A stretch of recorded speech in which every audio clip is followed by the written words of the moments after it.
What's up, fight fans? This is Curtaville with Counterpunch Boxing News, and I have some new news concerning Eddie Hearn. Eddie Hearn says this about Canelo Alverez. He says it will take Canelo going completely outside his weight class comfort zone to get beat. Of course, we know Alverez is a four-division champion. Okay, he is regarded as top five or not the number one pound for pound fighter in the world, as he dismantled the 6'3" Smith. Okay, and by breaking him down, being all of 5'8", and of course Smith being 6'3", and Smith had no answer for him. Now Alvarez, 54, 1-2, and 36, seems determined to become boxing's undisputed superweight champion. According to Eddie Hearn, he says that he has to totally go outside of his comfort zone to get beat. Now, what do I say about that? I think he's right to a degree. I think he's using that really lightly. I think Canelo Alvarez has a good enough chin to go up and do something similar to what Roy Jones done. You know, maybe going, because he already was at light heavyweight. Then the next step is cruiserweight. And then if he follows the WBC route, then there's bridgerweight. He could probably end there, you know, but heavyweight, I would stay away from heavyweight. But I think maybe bridgerweight to heavyweight. If he goes to heavyweight and he fights the right opponent, which I think he will fight the right opponent to stay safe from getting knocked out, okay? And I think what Eddie Hearn means is Canelo has to go out of that range, out of that comfort zone in order not to get knocked out. Because the only way you're really going to beat Canelo, because Canelo will bang with anybody. He sparred with Frank Sanchez. Frank Sanchez is a heavyweight, people. So he's accustomed to fighting that. And that may be the reason why he's fighting Frank or sparring Frank Sanchez.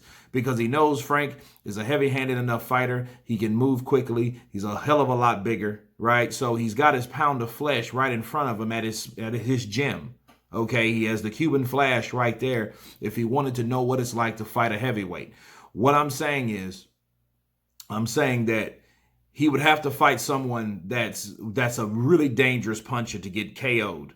But, you know, being 5'8", 5'9", and that's really pushing it, because I think he's about 5'8", because Floyd Mayweather's 5'8", and they're the same height.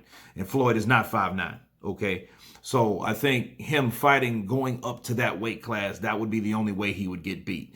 Yeah, because I think he would get knocked out. And then that would be something that, you know, it's like a Wolverine taking on a bear at that point, right?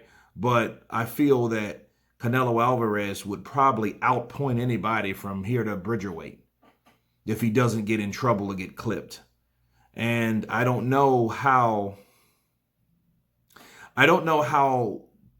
political wise he is now, because he's left Golden Boy. Golden Boy might have been that shield of protection around Canelo. So it's hard to know if he still has that.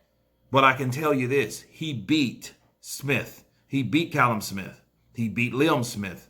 He beat Kovalev. Okay? He beat Rocky Fielding. He knocked Rocky Fielding out. He knocked out Kovalev.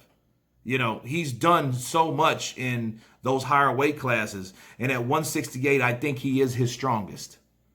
You know, because he can get bulkier. He doesn't have to worry about cutting the weight like he did at 155, 154, even 160. Because I think he will outgrow that eventually, because he's a grown-ass man now. He's 31 years of age, 30 or 31. And I think he, you know, the way he dismantled Rocky Fielding and the way he broke or busted up the arm of Callum Smith, he hits hard. He can crack. Then he cracks hard enough to keep these guys honest. Callum Smith didn't really shake him. I mean, did he knock out Callum Smith? No. Did he hurt him a couple times? Of course he did. Okay, so that should tell you something at 168, and that was the top dog, they say, at 168. Okay, trinket-wise. So Eddie Hearn's right about that it would be very difficult to beat him, because he basically says he doesn't see anybody beating Canelo Alvarez. You know, and I've always told people it takes of boxer that moves, a pure boxer that moves and can use the ring to stay away from the combinations and the counterpunching of Canelo Alvarez to beat him. And there's only 2 people that did that thus far, effectively. You know, really 3, but I don't count Austin Trout because I think Austin Trout was a losing battle anyway. You know, he didn't have a no name. He upset Cotto, and I think he paid for it. He got a payday, but he paid for it. Open scoring and all that good stuff. And he took a knockdown. I think it was around 9. You know, so he wasn't going to win that anyway. However, you know, the 2 guys that were able to do that was Erislandy Lara and, of course, Floyd Money Mayweather. You know, and I think he would always have problems with those type of guys. So the only person that I see that gives him any type of problems is Billy Joe Saunders.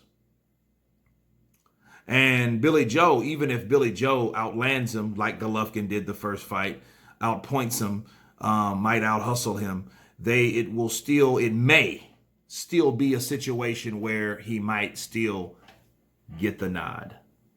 Okay? But anyway, you guys tell me what you think about Eddie Hearn stating that it will take a lot for Canelo Alvarez to be beaten. You guys tell me what you think. Of course, please subscribe. And you guys been Counterpunch. Peace.